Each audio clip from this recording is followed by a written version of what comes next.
बिस्मिल्लाहिर्रहमानिर्रहीम अस्सलाम वालेकुम। डियर स्टूडेंट, आज का जो हमारा टॉपिक है उसमें हमने डिस्कस करना है transition of life on land. पहले इसका मतलब समझेंगे। बेसिकली हमारे पास जो लाइफ वर्टिब्रेट्स हैं खालिस, क्योंकि अब हम वर्टिब्रेट्स के बारे में डिस्कस कर रहे हैं, तो वर्टिब्रेट शुरू के जितने भी हैं वो फिशेस की कैटेगरी से हैं और वो पानी में रहते थे।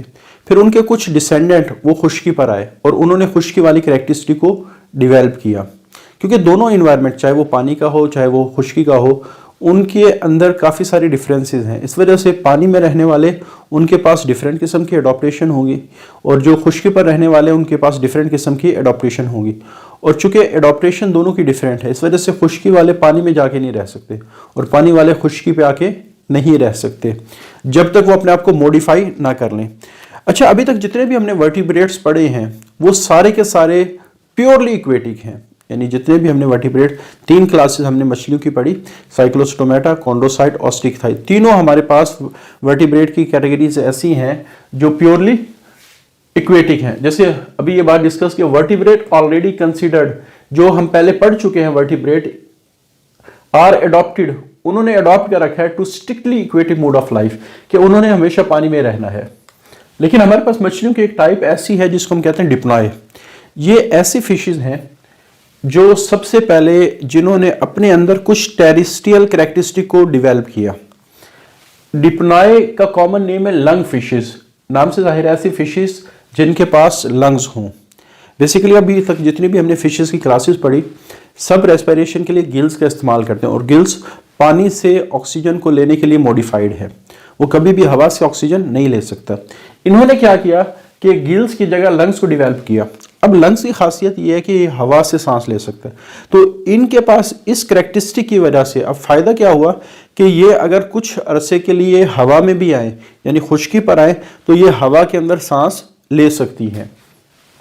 तो डिप्लॉय, ये ग्रुप ऑफ एंशिएंट फिशेज है, ये पुरानी फिशेज का एक ग्रुप है नोन एज डिप्लॉय, जिसको डिप्लॉय का शोर्ट मॉडिफिकेशन, उन्होंने अपने आप को बदला।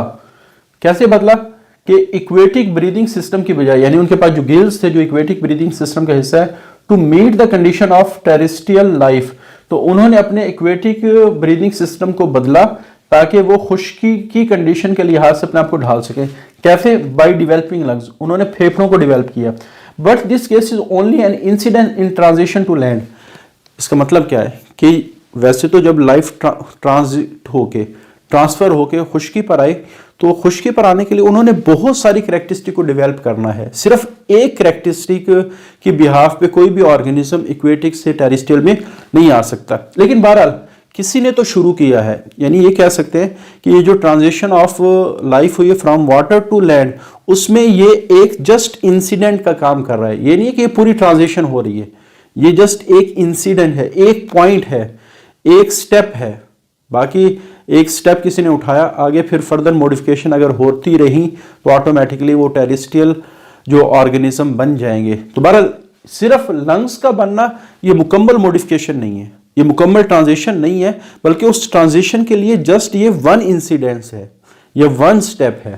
तो यही बात लिखी है, but this case is only an incident, ये सिर्फ एक स्टेप है इन ट्रांजिशन टू लैंड। अच्छा, देखना ये है कि जो मछली पानी में रहती हैं और जो ऑर्गेनिज्म खुश्की पर रहते हैं, तो पानी और खुश्की में डिफरेंस क्या है इन्वायरमेंट का। पहले ऑक्सीजन की बात करें तो पानी में ऑक्सीजन की अमाउंट कम है, हवा में ऑक्सीजन की अमाउंट ज़्यादा है।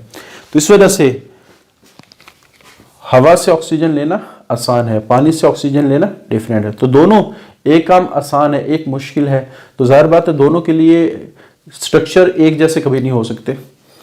डिजॉल्व सब्सटेंसेस, पानी के अंदर बहुत सारे साल्ट हैं जो डिजॉल्व हैं। उसके बाद टेम्परेचर, खुश्की का जो टेम्परेचर है वो बहुत ज़्यादा चेंज होता है। जैसे बाज़ दफ़ा एक ही दिन में, सुबह के वक्त बाज़ दफ़ा गर्मी होती है और रात के वक्त अच्छी खासी ठंड होती है, यानी आप ये समझ लें कि एक ही दिन में ये इतनी बड़ी चेंजेस आ गई। पानी में ऐसा नहीं है, पानी अगर ठंडा है तो आमतौर पे ठंडा ही रहेगा, अगर गर्म है तो पानी आमतौर पे गर्म ही रहेगा। तो ज़्यादातर जो टेम्परेचर है वो कांस्टेंट रहता है पानी का। तो temperature changes are more drastic in terrestrial environment, तो टेरेस्ट्रियल खुश्की वाले इन्वायरमेंट में ये जो टेम्परेचर चेंजेस ये ज़्यादा ड्रास्टिक है, ख़तरनाक है, ये ज़्यादा चेंजेस हो रही हैं। अच्छा, शेल्टर की जो प्लेसेस हैं वो लैंड के ऊपर ज़्यादा है, तो land habitat provide greater variety of cover and shelter than aquatic habitat.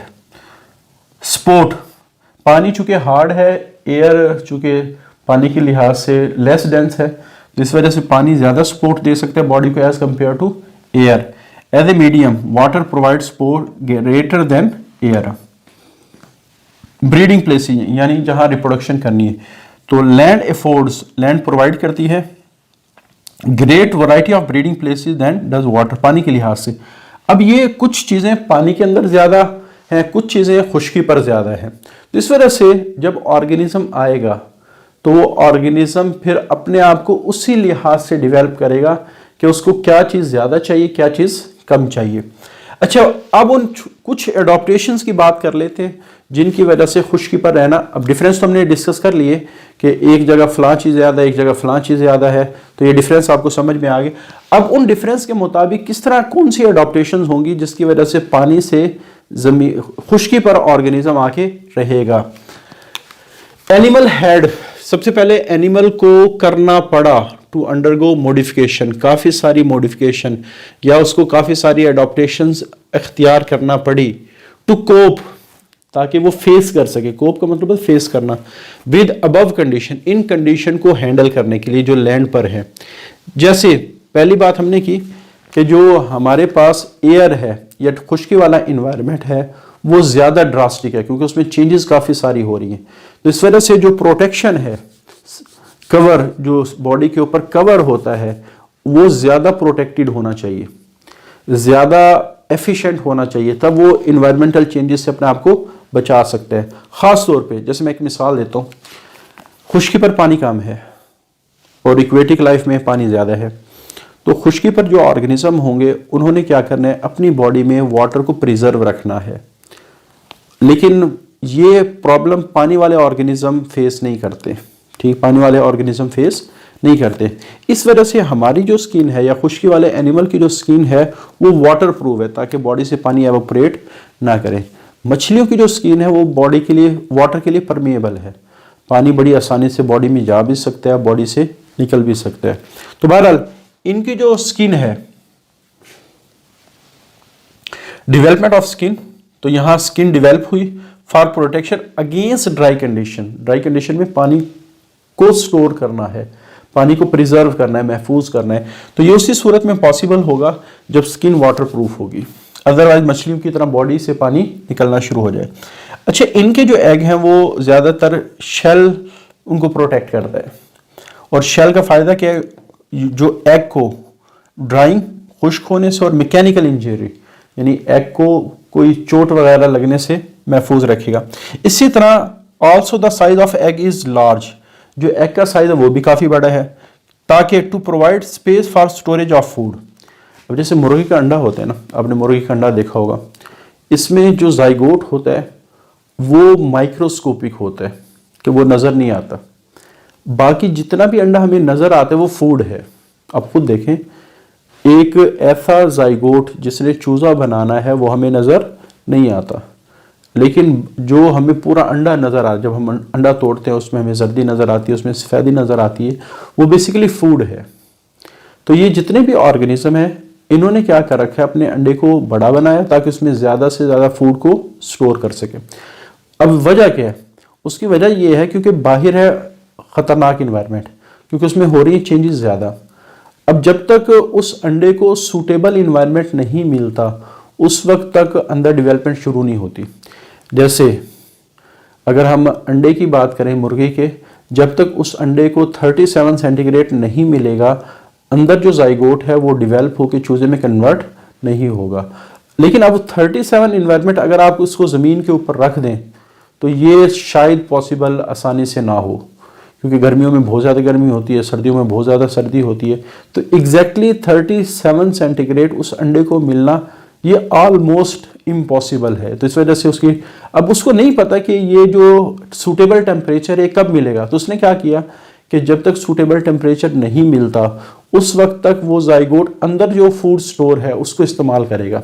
तो हर वो ऑर्गेनिज्म, ये ऑर्गेनिज्म की खासियत ये होती है कि हर वो ऑर्गेनिज्म जिसको पता होता है कि सूटेबल इन्वायरमेंट उसको मिलना मुश्किल है, वो अपने डेवलपिंग एम्ब्रियो को, डेवलपिंग जाइगोट के लिए फूड हमेशा स्टोर करता है। जैसे सीड होता है, सीड में एम्ब्रियो होता है, एम्ब्रियो के लिए भी फूड स्टोर किया जाता है, क्योंकि सीड को पता है या प्लांट को पता है जिसने वो सीड बनाया कि उसको सूटेबल कंडीशन आसानी से नहीं मिलेगी। हो सकता है 1 साल बाद मिले, हो सकता है 2 साल बाद मिले, हो सकता है 10 साल बाद मिले। तो वो इस चीज़ को बंदोबस्त करता है ताकि एम्ब्रियो ज़्यादा से ज़्यादा अरसा उसमें ज़िंदगी गुजार सके अगर उसको सूटेबल इन्वायरमेंट नहीं मिलता। तो यही वजह है आमतौर पे ये जो खुश्की वाले ऑर्गेनिज्म होते हैं उनके एग एक तो प्रोटेक्टेड है शेल के जरिए से, दूसरा उन्होंने अपने अंदर फूड को स्टोर कर रखा है ताकि जब तक डेवलपमेंट शुरू ना हो जाइगोट को फूड प्रोवाइड किया जा सके। अच्छा, लंग्स, ये तो हम डिस्कस कर चुके हैं कि खुश्की पर जो लंग्स हैं वो हवा से सांस ले सकते हैं, हवा से ऑक्सीजन ले सकते हैं। तो गिल्स खुश्की वाले इन्वायरमेंट पे काम नहीं करेंगे, तो ऐसे ऑर्गेनिज्म लंग्स बनाएंगे अगर उन्होंने खुश्की पर आके रहना है। तो lungs in place of gills which could take oxygen from air. अच्छा, जब लंग्स बनेंगे तो फिर सर्कुलेटरी सिस्टम को भी चेंज होना पड़ेगा, क्योंकि आमतौर पे जो गिल्स रखने वाले होते हैं वो सिंगल सर्किट सर्कुलेटरी सिस्टम रखते हैं कि उसमें क्या होता है, हार्ट से ब्लड गिल्स में जाएगा और गिल्स से जो ब्लड है वो डायरेक्टली किस में चला जाएगा, पूरी बॉडी के अंदर चला जाएगा। लेकिन आमतौर पे जो लंग्स डेवलप करते हैं वो डबल सर्कुलेटरी सिस्टम रखते हैं। पहले जो ब्लड है वो दिल से लंग्स में जाएगा, लंग्स से ऑक्सीजन लेके वापस दिल में आएगा, इसी तरह बॉडी से दिल में आएगा और दिल से ही बॉडी में जाएगा। तो ऐसे सिस्टम को हम कहते हैं डबल सर्किट सर्कुलेटरी सिस्टम, जिसमें दिल लंग्स के साथ कनेक्टेड होता है, पहले लंग्स में ब्लड को भेजता है और ब्लड फिर लंग्स से ऑक्सीजनेशन के बाद दोबारा दिल में आता है, वहां से वो बॉडी में जाएगा। तो इस तरह हमारे पास अगर किसी ऑर्गेनिज्म ने लंग्स बनाए हैं तो उसके पैरेलल सर्कुलेटरी सिस्टम में भी चेंजेस आएंगे। तो यही बात लिखी गई है कि there are corresponding changes to take oxygen from air. तो सर्कुलेटरी सिस्टम भी इस लिहाज से डेवलप होगा कि वो लंग्स से ऑक्सीजन को ज़्यादा से ज़्यादा लेके बॉडी में पहुंचा सके। उसके बाद अगली जो हमारे पास मॉडिफिकेशन है वो अपेंडिजेस की है।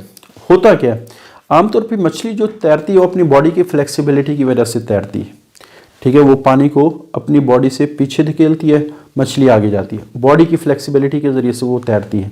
जो ऊपर फिन्स लगे होते हैं वो जस्ट लोकोमोशन में हेल्प करते हैं, लोकोमोशन का काज नहीं बनते। हम ये बाज़ दफ़ा स्टूडेंट ये समझते हैं जो मछली के ऊपर फिन्स लगे होते हैं शायद इनकी वजह से मछली लोकोमोशन करती है, हालांकि ये गलत कॉन्सेप्ट है।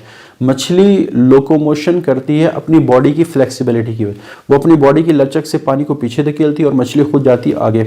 अच्छा, अगर ऑर्गेनिज्म बॉडी की फ्लेक्सिबिलिटी से ज़मीन के ऊपर चलना चाहे तो इसका नुकसान क्या होगा कि जब वो अपने बॉडी की फ्लेक्सिबिलिटी, जैसे इंसान खुदा ना खास्ता किसी की बाजू और टांगे ना हो, वो अपने धड़ के जरिए से चले तो उसका पेट ज़मीन के ऊपर रगड़ खाएगा और फ्रिक्शन क्या करेगी, उसकी बॉडी को क्या कर सकती है, ख़राब कर सकती है। इस वजह से जितने भी हमारे पास एनिमल जो पानी से खुश्की पर आए उन्होंने क्या किया, फिन्स वाली जगह पे टांगे बनाई। अब टांगों का फायदा क्या हो, एक तो टांगों को चलने के लिए इस्तेमाल किया, दूसरा उसकी वजह से टांगों की वजह से जो बॉडी है वो ज़मीन से उठ गई। दोनों काम हो गए कि बॉडी की और ज़मीन के दरमियान फ्रिक्शन ख़त्म हो गई क्योंकि बॉडी उठी हुई है, और फिर चलने के लिए टांगों का इस्तेमाल किया गया और टांगे एक एफिशिएंट मीन ऑफ लोकोमोशन है ज़मीन पर चलने के लिए। तो जो फिन्स हैं वो फिर टांगों में कन्वर्ट हुए। For locomotion the paddle like fins, तो जो फिन्स थे जो पैडल की तरह के थे और रिप्लेस्ड, उनको रिप्लेस किया गया बाय जॉइंटेड अपेंडिजेस, ऐसे अपेंडिजेस जो जॉइंट रखते हैं। और जॉइंट का फायदा ये होगा कि उसकी वजह से ज़्यादा फ्लेक्सिबिलिटी आती है स्ट्रक्चर के अंदर। जैसे मैं अक्सर मिसाल देता हूँ कि हमारा जो बाजू है ना, अगर सिर्फ ये वाला जॉइंट ख़त्म कर दें तो कभी भी आप मुंह नहीं धो सकते। ये जॉइंट ख़त्म कर दें, ये जो हम मुंह धोना शुरू कर देते हैं तो जब ये जॉइंट बेंड करता है तब हम मुंह धो सकते हैं। तो इसका मतलब ये होगा कि ये जो जॉइंटेड अपेंडिजेस हैं ये ज़्यादा फ्लेक्सिबिलिटी प्रोवाइड करती हैं और एफिशिएंटली लोकोमोशन का बाइस बनती हैं। तो इस वजह से ये जो फिन्स हैं ये जॉइंटेड अपेंडिजेस जो टांगों का काम करे, मॉडिफाइड फॉर, और ये जो टांगे हैं इनसे चलने का काम लिया जाता है, या बाज़ जानवर रनिंग का काम लेते हैं, क्लाइंबिंग का काम लेते हैं। जैसे हमारे जो बाजू हैं वो भी अपेंडिजेस हैं। फ़र्क ये है कि हमारे जो अगली 2 टांगे थी वो बाजू में कन्वर्ट हो गई, एवोल्यूशन ये कहती है, या लाइंग आप कह सकते हैं लेटने के लिए इस्तेमाल होती है। अच्छा, सेंसरी ऑर्गन, जाहिर बात है जो इन्वायरमेंट जितना ख़तरनाक होगा, वहाँ इन ऑर्गेनिज्म को चौकन्ना रहने के लिए सेंसरी सिस्टम मजबूत बनाना पड़ेगा। पानी का जो इन्वायरमेंट है वो ड्रास्टिक नहीं है, इस वजह से वहाँ के ऑर्गेनिज्म का सेंसरी सिस्टम भी इतना ज़्यादा कॉम्प्लेक्स और फंक्शनल नहीं है। लेकिन जब हम बात करते हैं खुश्की पर, तो वहाँ का सेंसरी जो सिस्टम है वो ज़्यादा कॉम्प्लेक्स भी है और ज़्यादा एफिशिएंट भी है। तो इस वजह से ये बात लिखी गई है, जो सेंसरी ऑर्गन है become more advance and specialised. तो ये हमारा आज का टॉपिक था, जिसमें हमने दो बातें डिस्कस की कि ट्रांजिशन अगर लैंड से वाटर से लैंड पर होनी है तो दोनों इन्वायरमेंट में क्या डिफरेंस है। फिर जब दो ऑर्गेनिज्म वाटर से अगर खुश्की पर आना चाहता है तो उसको अपने अंदर कौन सी मॉडिफिकेशन करना पड़ी जिसकी वजह से वो खुश्की वाले और इन्वायरमेंट के अंदर बड़ी आसानी से एडजस्ट हो गया। अब अगली जितनी भी क्लासेस हैं वो सारी की सारी टेरेस्ट्रियल क्लासेस हैं। एम्फीबियंस, हाँ एम्फीबियंस के बारे में ये है कि थोड़ा सा उसके पास इक्वेटिक कैरेक्टरिस्टिक भी हैं और थोड़ा सा खुश्की वाली भी हैं, लेकिन उससे ऑनवर्ड जितने भी हमारे पास क्लासेस हैं वो सारी की सारी प्योरली टेरेस्ट्रियल हैं, जिसको इंशाल्लाह अगले लेक्चर्स में हम डिस्कस करेंगे। आज के लिए इतना ही, अल्लाह हाफिज़।